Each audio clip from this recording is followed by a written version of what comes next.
నేను ఇప్పుడే స్కూల్ నుంచి ఇంటికి వచ్చాను. డ్రెస్ కూడా చేంజ్ చేస్తున్నాను ఫ్రెండ్.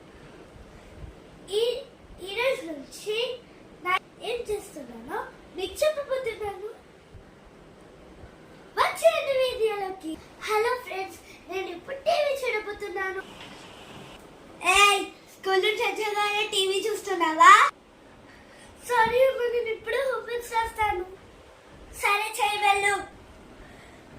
సరే అమ్మా, నేను ఇప్పుడు రాసుకుంటున్నా ఫ్రెండ్.